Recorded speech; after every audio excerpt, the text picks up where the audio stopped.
Coming up on CinemaKC, we take you behind the camera, interviewing the best filmmakers in town. I'm Erin McGrane. And I'm Michelle Davidson. On today's show, we focus on women making movies. We'll show you some poignant, touching, and funny short films, all made by women. The estrogen level's really going up in the room. Oh, yeah.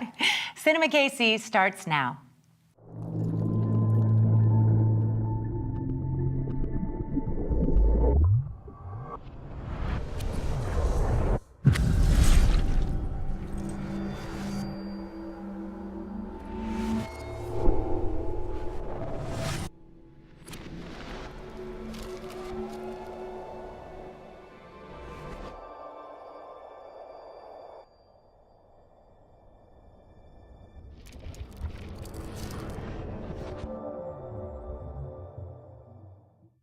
Welcome to CinemaKC, your own personal film festival. It's Ladies' Night on the show today. And our first guest is filmmaker Cara Meyers. Thank you so much for coming on the show, Cara. Thanks for having me. You are a wonderful storyteller. What's it like to make film here in Kansas City? At this point in my career, I can't imagine making film anywhere else. It's a creative, very small, supportive environment. And we're glad that you're here. Let's take a look at your short film, Anila en Rouge. One of the most profound gifts my mother gave me. She was 32 when my biological father died, and she had 4 young children. Instead of walking in the room and saying, "Your dad died," she said, "Do you kids remember a few years ago when this robin was caught on a kite string on our neighbor's house?"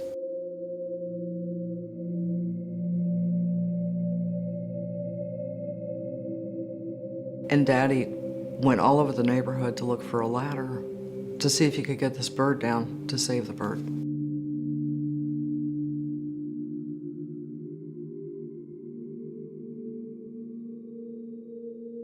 Finally found somebody to get a ladder. He took the bird down and he took it to the vet, but God decided to take the bird anyway.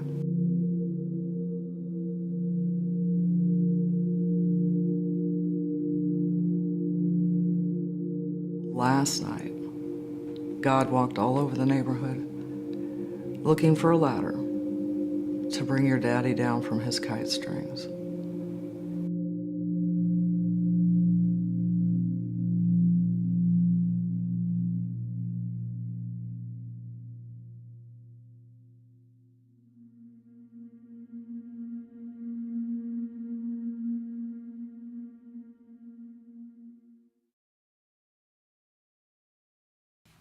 Just touching and moving. Tell us, why did you decide to use dance to tell this story?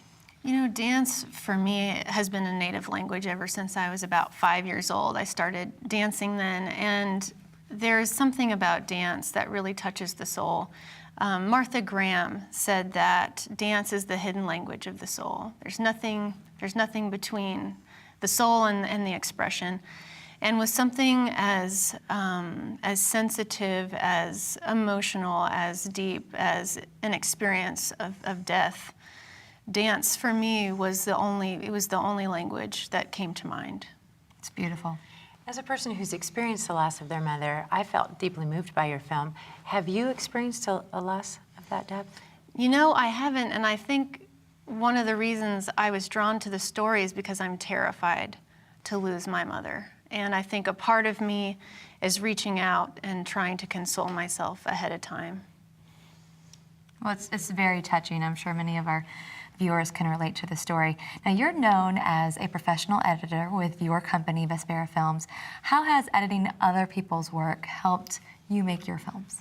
You know, it's helped and it's hurt at the same time. I think guiding other people through the creative process, which is a hard process if you're not native to it, solving problems. How do I bring this message out in the most moving, most immersive fashion?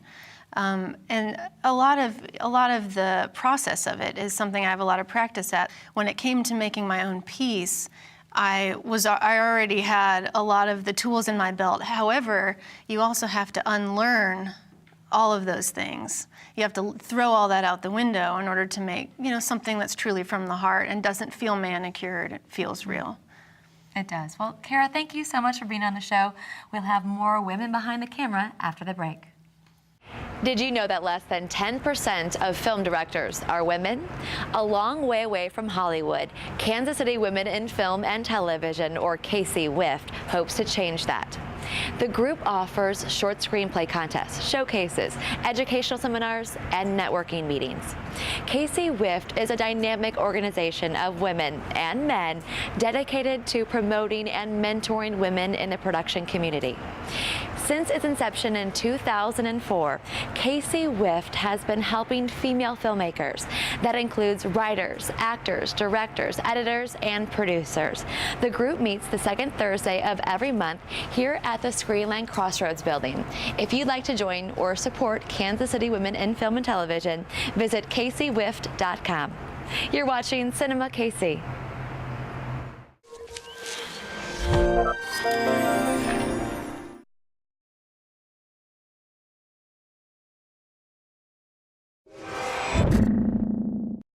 Near the intersection of 18th and Wyandotte was ground zero for Kansas City's Film Row.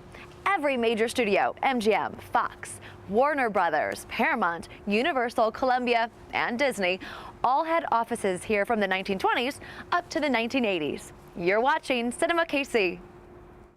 Welcome back to our Women Behind the Camera episode of CinemaKC. We're here with filmmaker Lyn Elliot. Welcome, Lyn. Thank you very much. Now, Lynn, you just moved to Kansas City. What do you think about the film community here? Well, it's been really excellent to be able to see so many different kinds of films. There seems to be people working in many different genres, documentary, narrative, lots of stuff. I've enjoyed the film festivals, been able to see a lot of screenings, so it's been quite excellent. We're glad you're here. Thank you. Well, great. Well, let's take a look at your film, Another Dress, Another Button.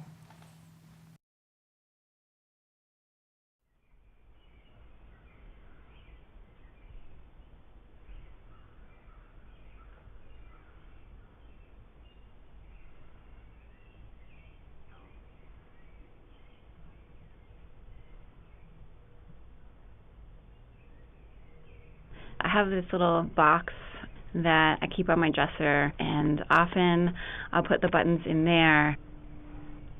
I keep them in their individual package, and then I'll put those in a huge Ziploc bag I have in my drawer. Initially, I save them in the little plastic bags that they come in, and I don't need to keep any order to them because I'm almost positive I'll never actually need the buttons for the reason they came to me, which was to replace a lost button. I have never replaced buttons on my clothes even once. No, they just sit there and collect dust, and I find them kind of stressful. Oh, I'm sure I have buttons for clothes I no longer own. There's probably hundreds of them in there. And I keep thinking that there must be some greater purpose for these buttons. I know somebody who made a big wreath out of spare buttons. I'm not quite sure why I've kept the buttons. I even packed them up and moved them here from Oklahoma for no apparent reason. If I'm ever moving or cleaning, I'll generally surreptitiously throw some of them out. Now that I've been thinking about it, I probably should just throw it away. If the buttons stopped coming with the garments, would it matter to me? I don't know if I would even notice at first. I think it's a nice idea to send along the extra buttons, but I wish they would just stop.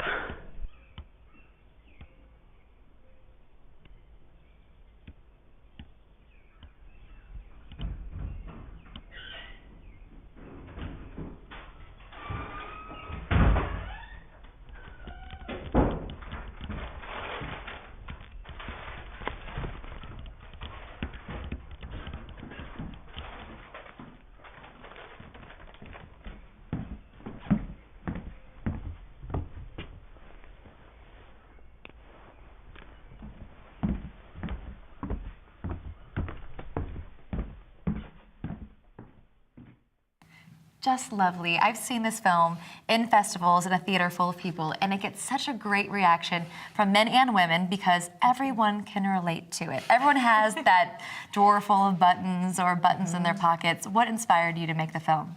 Well, my own collection of the buttons, actually. I had an idea for making a film out of them for years and years, but then just realized a couple of years ago that animation was the way to do it because they never moved. I thought it would be nice to let them move. So that was what inspired it. Well, tell us a little bit more about the process of stop motion animation. How do you do that? Sure. Well, stop motion is just a series of still images. So I do one setup with the buttons in a certain pose, take a click, and then move them slightly, click, move them slightly, click. So yes, you do that for many, many hours, and then you have 3 seconds of your film. And then you do it for more hours. How long did it take to make this film? I shot it over 4 months, but working about a few nights a week, so 6 or 10 hours a week. A labor of love, I'm sure. Yes. Well then, thank you so much for being on the show. We'll have more with Women Behind the Camera after the break. The Independent Filmmakers Coalition, or IFC, was formed in 1993 by both professional and amateur filmmakers to support independent filmmaking. They meet every Wednesday night at 7:30 p.m. right here at the Westport Coffee House. You're watching CinemaKC.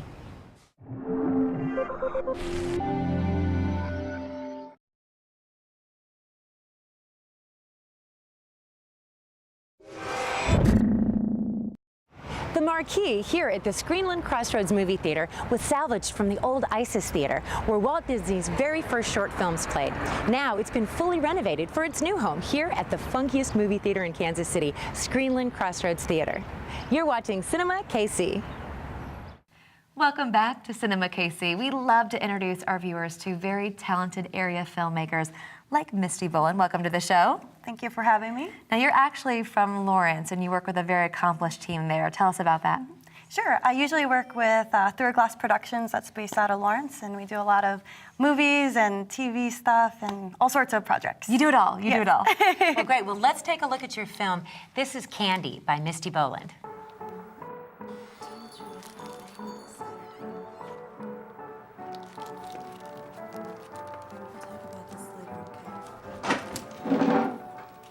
Mind if I crash here?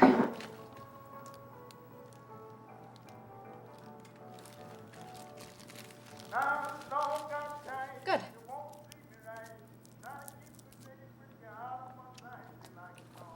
Hello, can I get you Coffee.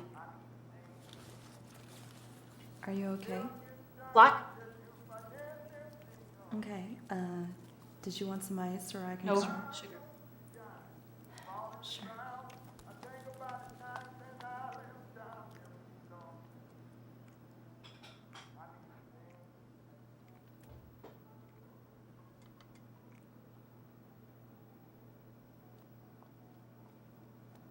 My name's Jennifer.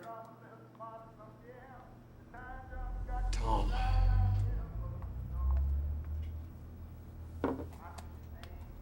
Could use some stitches. You gonna eat that? I can take you to the hospital.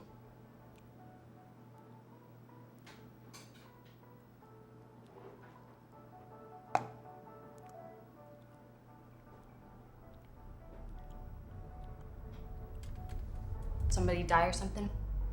Something like that.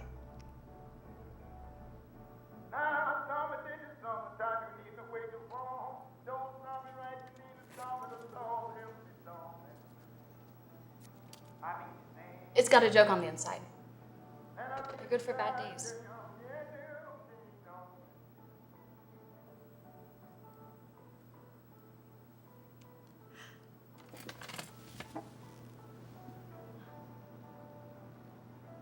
Thanks.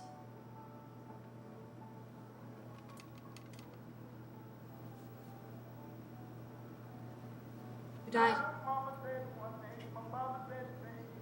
My little girl.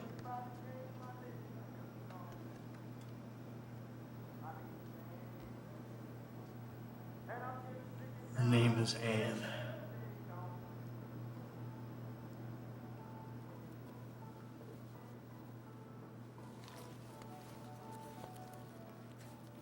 There's more gum. And lots of candy, too.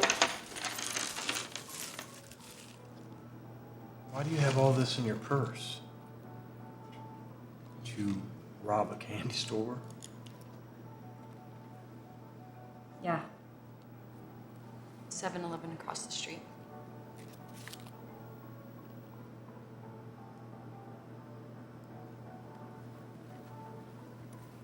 this morning I took a baseball bat and smashed Annie's dollhouse to bits. I don't think my wife will ever forgive me. Jennifer?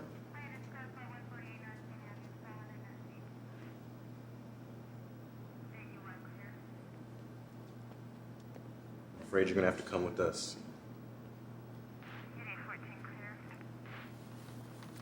You have the right to remain silent. Anything you say can and will be used against you in court. You have the right to an attorney. Not afford an attorney, one would be provided for you. You also have the right for legal counsel during questioning. Thank you for the coffee. It was nice to meet you. Hey. Thanks for the candy.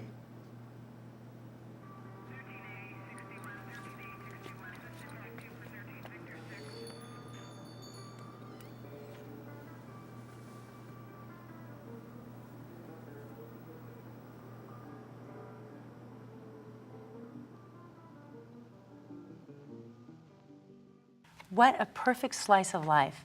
Tell me about the story and these characters. Sure. Candy is a story about two strangers who discover a little bit of hope by a chance encounter with each other. So tell me, how does being a woman affect your filmmaking or influence your storytelling? Sure. I think all of my projects tend to have a really strong woman character in it and a woman's voice, and so, yeah. Yeah, so you like to tell those specific stories. I think I do, and I think it's easier because I also write, so that's my point of view in life as a woman, so it comes easy. It's easier than to write about a man who's 70 years old. You know, that's more of a stretch. And what's coming up for you next? What are you working on? Sure, my next project is a drama. It's another short film, and it's called Picture a Girl with Red Hair. Did you write this? This was actually written by a friend, Eric Kahi, so it's one of my first times directing another screenwriter's work. Wonderful. That will be interesting, a new challenge for you. Yeah. Now, you're a production designer. Tell us what that means on a film or commercial set. Sure. As a production designer, I basically do art direction, and I work with the cinematographer and the director to create the sets and the atmosphere, so pretty much everything that is behind and around the actors. And you want it to make it look like a believable environment, Correct. not like a set. Every detail to the coffee mug and the positioning of everything to make it look real. And yeah, that is correct. And I love that aspect of it because it's kind of like writing because you really get into the characters and you do backstories, on your own, basically. Kind of creating the world. That's wonderful. You're certainly multi-talented. Thank you so much for being on our show, Misti. And thank you for watching. We'll be right back with more CinemaKC. Have you ever wanted to write a screenplay? Before you type fade in, you can join the Kansas City Screenwriters Group. They meet every Wednesday night at Harpo's in Westport. You're watching CinemaKC.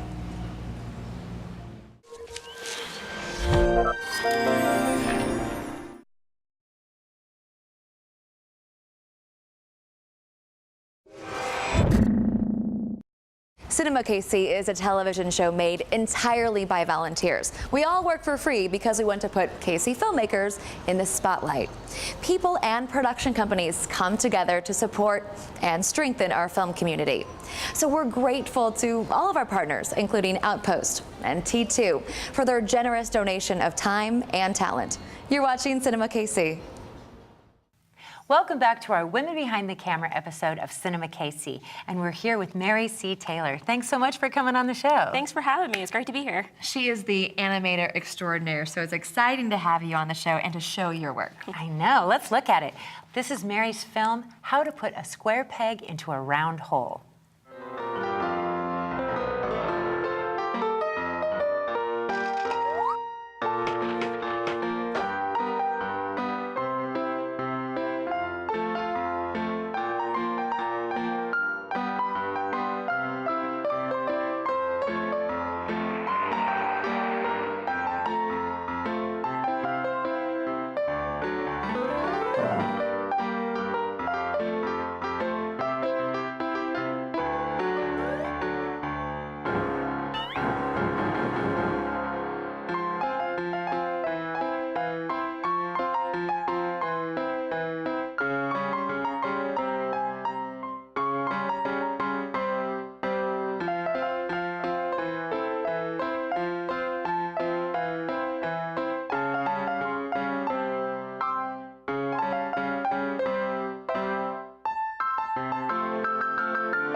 Such a funny film, and we can all relate to it. Sometimes I feel like that square peg in the film. What do you hope to convey with the film? Definitely that I feel like that sometimes too.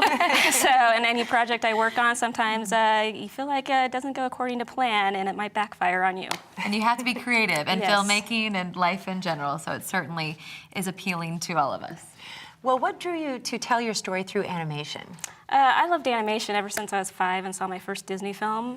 Drawn all my life, and it's just kind of a natural progression being in video. So. Now, you're a member of Kansas City Women in Film and Television. We're all members of the organization. What do you hope to accomplish through your membership and being a part of the group? Yeah, definitely. I joined last year, and I love the networking that's involved and being able to meet other women and men in the field and network It's with not them. just women. It's women and men. Yes, yes, yes. And everybody's very talented, and so interesting to see their work and talk about it. Well, what's coming up for you next, and where can we see it? Sure, you can see all my films on maryctaylor.com, and I hope to have another animation by the end of the year. Oh, well, that's terrific. Well, we just think you're wonderful. Thank you so much for joining us you. on our Women Behind the Camera episode. Yay, Girls Night! Thank you for watching CinemaKC, and we'll see you next time.